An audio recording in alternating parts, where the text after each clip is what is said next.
एक बार ओथर को उनका एक दोस्त आकर कहता है कि उनका बेटा जो अभी 16 साल का है अपनी खुद की गाड़ी चाहता है, क्योंकि उसके सब दोस्तों के पास अपनी खुद की गाड़ी है। तो वह ओथर से पूछता है कि क्या उसे अपने बेटे को $3000 की गाड़ी खरीद कर देनी चाहिए।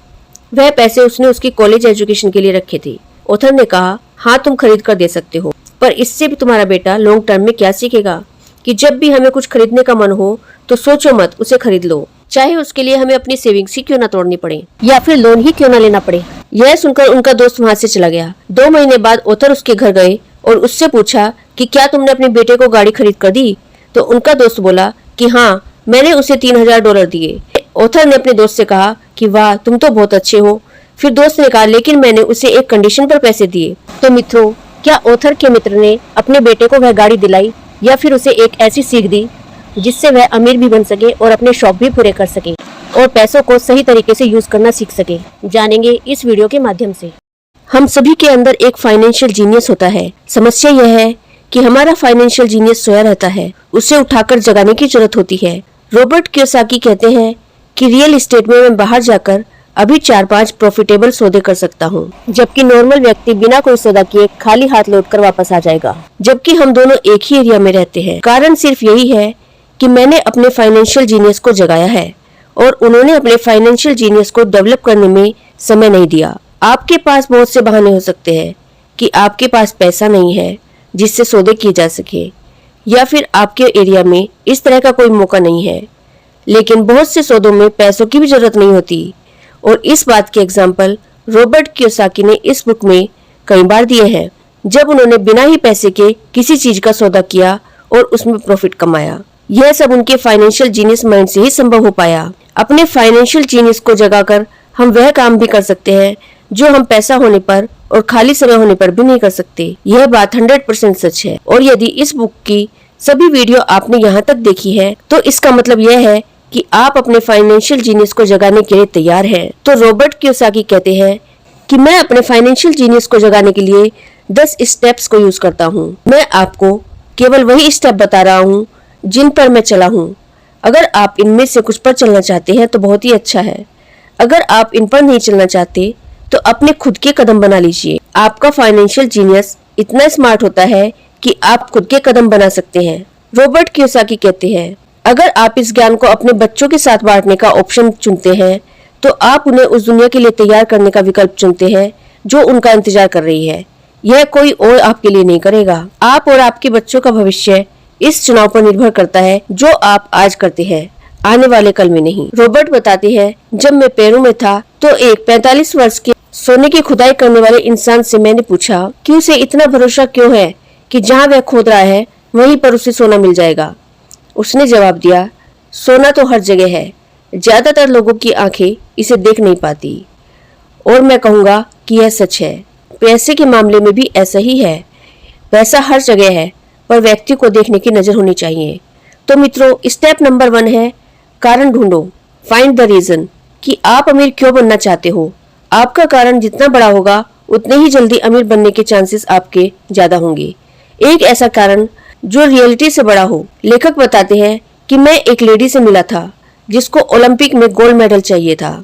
अब रियलिटी यह थी कि अगर उसे गोल्ड मेडल चाहिए तो उसे सुबह उठकर 4 बजे प्रैक्टिस करनी पड़ती थी। उसके बाद सारा काम करना पड़ता था, पढ़ना भी पड़ता था, बाकी सभी घर के काम भी करने पड़ते थे। तो यह रियलिटी थी। जब मैंने उससे पूछा यह सब वह क्यों कर रही है, इतनी मेहनत क्यों कर रही हो, तो वह बोली, यह सब मुझे करवाता है प्यार, मेरे अपनों के लिए प्यार, जो मुझे हिम्मत देता है। तो प्यार उसकी वह ताकत थी जो रियलिटी से बढ़कर थी। ऑथर से जब भी कोई पूछता था कि आप अमीर क्यों बनना चाहते हैं, वह कहते थे इसके पीछे कुछ डीप इमोशनल रीजंस हैं। जो वह चाहते हैं और जो वह नहीं चाहते उनके कॉम्बिनेशन से बने हैं। जैसे मैं सारी जिंदगी काम नहीं करना चाहता जो मेरे पेरेंट्स और बाकी सब लोग करते हैं। मैं जॉब सिक्योरिटी में रहकर, लोन के एक बड़े घर में रहकर सारी जिंदगी हार्डवर्क करने के बाद अपनी इनकम का मेजर पोर्शन गवर्नमेंट को देकर गरीबी में नहीं मरना चाहता, बल्कि मैं तो एक अमीर आदमी बनना चाहता हूँ जो हार्डवर्क करके बहुत ज्यादा पैसा कमाएगा और अपनी दूसरी जनरेशन में पास कर देगा। मैं अमीर बनना चाहता हूँ क्योंकि मैं सारी दुनिया ट्रैवल करना चाहता हूँ और यह सब मैं यंग रहते हुए ही करना चाहता हूँ। जो मैं पसंद करता हूँ वह सब मैं यंग रहते हुए ही करना चाहता हूँ। मैं 40 की एज में आजाद होना चाहता हूँ। इस काम धंधे से। लेकिन मैं 47 की एज में आजाद हो पाया। मुझे 40 साल की एज में इतना बड़ा व्यापार खड़ा कर लेना था कि काम अपने आप होता रहता, चाहे मैं प्रेजेंट रहूं या न रहूं। तो सबसे पहली ताकत है एक ऐसा रीजन जिस पर रियलिटी हावी न हो पाए।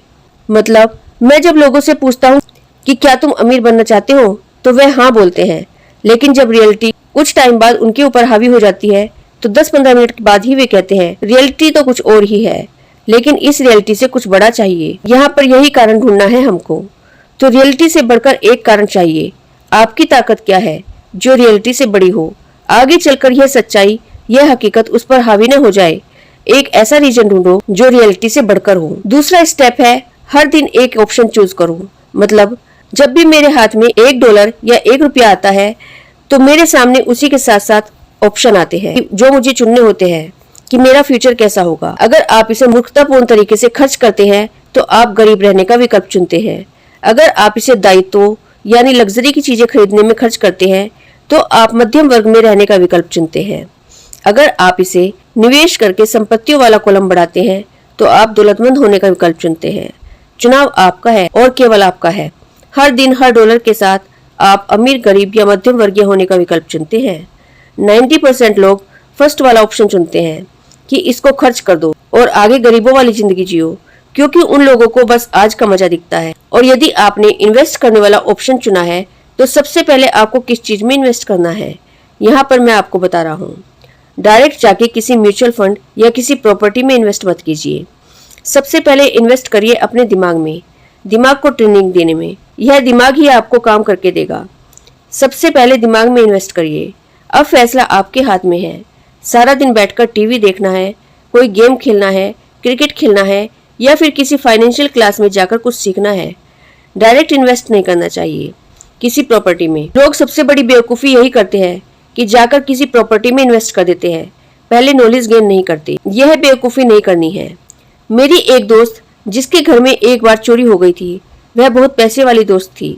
उसके घर में चोरी हो गई। चोर उसके घर से टीवी लेकर गए, बाकी सब कुछ लेकर गए, लेकिन सबसे बड़ा खजाना उसके बिजनेस की बुक को छोड़कर गए, जिससे पढ़कर उसको वह सब कुछ मिला था। अब चोरों का दिमाग कैसा था? VCR और टीवी ले जाने वाला। तो जैसा दिमाग को खिलाओगे वैसा ही दिमाग आपको देगा। दिमाग पर सबसे पहले इन्वेस्ट कीजिए, फिर बाद में आपको अपने आप समझ में आ जाएगा कि कहाँ पर इन्वेस्ट करना है। सबसे पहले दिमाग में इन्वेस्ट करिए। और लेखक कहते हैं कि यदि आपने इस बुक को यहाँ तक पढ़ लिया है सब्र के साथ, तो आप एक ऐसे इंसान हैं जो अपने दिमाग को खुला रखते हैं और हर अच्छी चीज को अपने दिमाग में आने देते हैं। तो मित्रों, स्टेप नंबर 3 है चूज योर फ्रेंड्स केयरफुली। इसका मतलब लेखक का यह नहीं है कि आप सिर्फ अमीर लोगों से दोस्ती कीजिए, गरीब लोगों से नहीं। ऑथर के ऐसे भी दोस्त हैं जो गरीब है और ऐसे भी दोस्त हैं जो साल भर में मिलियंस कमाते हैं। पॉइंट यह है कि ऑथर दोनों से ही सीखते हैं। अमीर दोस्तों से ऑथर मनी और इन्वेस्टिंग के बारे में जानते हैं। ऑथर कभी भी उनके पैसों को नहीं देखते कि उनके पास कितना पैसा है, वह उनके अंदर की नॉलेज को देखते हैं और उनसे और भी उन्हें वह सीखने को मिलता है कि उन्हें क्या करना चाहिए अमीर बनने के लिए। और गरीब दोस्त जो पैसे के बारे में बिल्कुल भी इंटरेस्ट नहीं दिखाते और पैसों के बारे में और इन्वेस्टिंग के बारे में कभी बात ही नहीं करते और हमेशा फाइनेंशियल स्ट्रगल करते हैं, तो उनसे लेखक सीखते हैं कि मुझे क्या नहीं करना चाहिए। लेखक बताते हैं कि मेरे कई अमीर दोस्त हैं और उनके भी गरीब दोस्त हैं जो उनके पास कभी यह सीखने नहीं आते कि तुम करोड़पति कैसे बने, मुझे भी बनना है, बल्कि उनसे 2 चीज मांगने जरूर आते हैं, पैसा और नौकरी। तो लेखक कहते हैं कि मैं अपने गरीब मित्रों से यह सीखता हूँ कि अगर मुझे अमीर बनना है तो क्या नहीं करना है। स्टेप नंबर 4 है master a formula and then learn a new one. आपका ब्रेन बहुत ज्यादा पावरफुल है, इसलिए आप वही बन जाते हैं जो आप अपने ब्रेन में घुसाते हैं। और पैसे से रिलेटेड लोग ज्यादातर स्कूल में एक ही चीज सीखते हैं, वर्क फॉर मनी। इसलिए वह इस फॉर्मूले का प्रयोग करते हैं। हर रोज सुबह उठते हैं, काम पर जाते हैं, पैसे कमाते हैं, बिल पे करते हैं, म्यूचुअल फंड्स आदि खरीदते हैं और फिर काम पर जाते हैं और हार्ड वर्क के बावजूद ज्यादा पैसा कमा नहीं पाते। यहाँ पर ऑथर अपनी स्टोरी बताते हैं कि जब वह जेरोक्स कंपनी में थे, उनके पास ज्यादा पैसे नहीं थे और वह बहुत ज्यादा परेशान रहते थे। तब उन्होंने एक बिजनेस क्लास अटेंड की रियल एस्टेट खरीदने के ऊपर, और ऑथर ने वहां से जो सीखा उसे प्रैक्टिकल अप्लाई करना शुरू किया, मतलब कि एक्शन लिया। और 3 साल बाद जब वह जेरोक्स कंपनी में काम कर रहे थे, उन्होंने रियल एस्टेट खरीदने की स्किल को पूरा मास्टर कर लिया, जिससे उन्होंने मिलियन सॉफ्टवेयर कमाए। फिर उन्होंने इन्वेस्टिंग की दूसरी स्किल्स पर ध्यान दिया, वे सीखी और उन्हें अप्लाई किया। तो ऑथर इन सब से यही समझाना चाहते हैं कि केवल एक स्किल के भरोसे मत बैठिए। पहले एक स्किल सीखिए, उसे मास्टर कीजिए, दूसरी नॉलेज गेन करने पर ध्यान दीजिए। आज के फास्ट चेंजिंग युग में यह ज्यादा मैटर नहीं करता कि आप क्या जानते हैं। ज्यादातर केस में आप जो जानते हैं वह पुराना हो चुका है, इसलिए स्पीड से आप नई चीजों को लर्न कीजिए। और पैसों के लिए हार्डवर्क करना एक बहुत ही पुराना फॉर्मूला है जो कि इंडस्ट्रियल युग में चलता था। आज इंफॉर्मेशन का युग है। स्टेप नंबर 5, पे योरसेल्फ फर्स्ट। अगर आपके अंदर सेल्फ डिसिप्लिन नहीं है तो अमीर बनना आपके लिए बहुत मुश्किल है, क्योंकि इसका कोई मतलब नहीं बनता कि आपने एक बार पैसे इन्वेस्ट किए और उसे मुनाफा कमाया फिर उसको छोड़ दिया। आपको हर बार डिसिप्लिन के साथ पहले खुद को पे करना पड़ेगा, अर्थात अपने लिए इन्वेस्ट करना पड़ेगा, मतलब अपने एसेट के कॉलम में पहले इन्वेस्ट करना। ऑथर हमेशा पहले खुद को पे करते थे, चाहे किसी महीने उनके पास पैसे कितने भी कम हो। पर इसका मतलब यह नहीं है कि वो इरेस्पॉन्सिबल थे। वह अपने सारे बिल भी सही तरीके से पे करते थे, पर वे अपने एसेट से मिलने वाले पैसे से पे करते थे, क्योंकि वे अपने पैसे गवर्नमेंट को नहीं देना चाहते थे। इसलिए ऑथर अपने सारे पैसे पहले एसेट में इन्वेस्ट करते थे, क्योंकि वह एसेट्स उनके नहीं, उनकी कॉर्पोरेशन के नाम पर होते थे। इसलिए गवर्नमेंट उनके लिए ज्यादा टैक्स नहीं ले पाती थी। लेखक कहते हैं कि खुद पर कंट्रोल करना सीखिए, यह सबसे जरूरी ताकत है। दोस्तों, जैसे ही पैसा कमाया और उसे फूंक दिया। कुछ लोग अपने ऊपर कंट्रोल नहीं करते। यह 10 ताकतों में सबसे जरूरी ताकत है, जिसकी वजह से इंसान डिसाइड करता है कि वह क्या बनेगा। या तो वह रिच बनेगा, या मिडिल क्लास बनेगा, या गरीब बनेगा। अमीर डैडी बहुत अच्छी बात बोलते थे कि खुद पर कंट्रोल की कमी जिन लोगों में होती है वह ऐसे लोगों के शिकार हो जाते हैं जिन लोगों में डिसिप्लिन होता है। अगर आप में डिसिप्लिन होगा तो आप ऐसे लोगों का शिकार करोगे जिन लोगों में डिसिप्लिन की कमी है। खुद पर डिसिप्लिन रखो कि काम के टाइम पर काम और कुछ नहीं। पूरी कोशिश करो कि अपनी प्रॉपर्टी वाले कॉलम में कभी भी एक पैसा जो डाला हुआ है वह वापस नहीं निकालोगे, चाहे बिल पे करना कितना भी जरूरी हो। उसके लिए दूसरे रास्ते खोजेंगे। दूसरे रास्ते से हम लोग इतना पैसा कमाएं कि हमारे बिल पे कर सके, लेकिन प्रॉपर्टी वाले कॉलम को कभी नहीं छेड़ना चाहिए।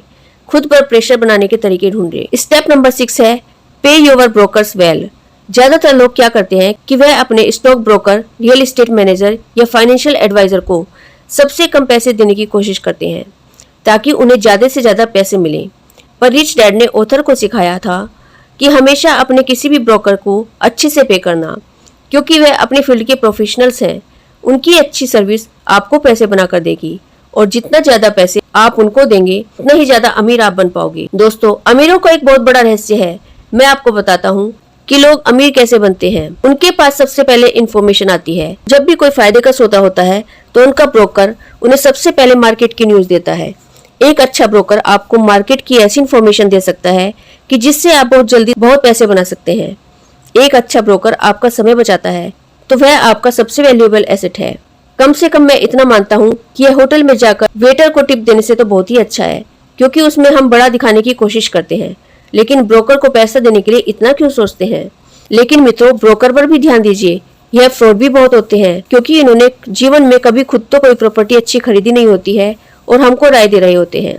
तो स्मार्ट लोगों को, स्मार्ट ब्रोकर को अपने पास रखो। अमीर डैडी स्मार्ट लोगों को अपने लिए काम पर रखते थे। वे कहते थे कि स्मार्ट लोगों को अपने लिए काम पर रखो, तभी ज्यादा स्मार्ट बनोगे। Step number 7, be an Indian giver. इस टर्म का मतलब है कि एक ऐसा इंसान जो किसी को कुछ देता है और बाद में उसे वापस भी ले लेता है, या फिर ऐसी चीज एक्सपेक्ट करता है रिटर्न में। रॉबर्ट कियोसाकी के अकॉर्डिंग आपको एक इंडियन गिवर बनना चाहिए यदि आप बहुत ज्यादा वेल्थ क्रिएट करना चाहते हो। तो ऑथर कहीं भी कुछ इन्वेस्ट करते तो हमेशा उसके साथ कुछ फ्री में चाहते थे, जैसे कोई बड़ा रियल एस्टेट इन्वेस्टमेंट के साथ कोई छोटा प्रॉपर्टी, या कोई स्टोरेज हाउस, शेयर मार्केट में ज्यादा इन्वेस्टमेंट के साथ कुछ फ्री में स्टॉक या म्यूचुअल फंड्स।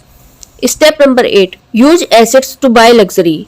एक बार ऑथर को उनका एक दोस्त आकर कहता है कि उनका बेटा जो अभी 16 साल का है अपनी खुद की गाड़ी चाहता है, क्योंकि उसके सब दोस्तों के पास अपनी खुद की गाड़ी है। तो वह ऑथर से पूछता है कि क्या उसे अपने बेटे को $3000 की गाड़ी खरीद कर देनी चाहिए। वह पैसे उसने उसकी कॉलेज एजुकेशन के लिए रखे थे। ऑथर ने कहा, हाँ तुम खरीद कर दे सकते हो, पर इससे भी तुम्हारा बेटा लॉन्ग टर्म में क्या सीखेगा कि जब भी हमें कुछ खरीदने का मन हो तो सोचो मत, उसे खरीद लो, चाहे उसके लिए हमें अपनी सेविंग्स ही क्यों ना तोड़नी पड़े या फिर लोन ही क्यों ना लेना पड़े। यह सुनकर उनका दोस्त वहाँ से चला गया। 2 महीने बाद ऑथर उसके घर गए और उससे पूछा कि क्या तुमने अपने बेटे को गाड़ी खरीद कर दी। तो उनका दोस्त बोला कि हाँ, मैंने उसे $3000 दिए। ऑथर ने अपने दोस्त से कहा कि वाह, तुम तो बहुत अच्छे हो। फिर दोस्त ने कहा, लेकिन मैंने उसे एक कंडीशन पर पैसे दिए मैंने उसे 3,000 दिए और स्टॉक मार्केट में एंट्री करा दी और कहा कि जब तक तुम इस 3,000 को 6,000 नहीं बना देते तब तक तुम गाड़ी नहीं खरीद सकते। ऑथर यह सुनकर बहुत क्यूरियस हुए और उन्होंने पूछा कि क्या वह पैसे बना पाया। उनके दोस्त ने कहा पहले उसने कुछ पैसे बनाए और फिर उसके सारे पैसे डूब गए, लेकिन मैं फिर भी बहुत खुश हूँ क्योंकि वह अब मनी मेकिंग गेम समझ चुका है।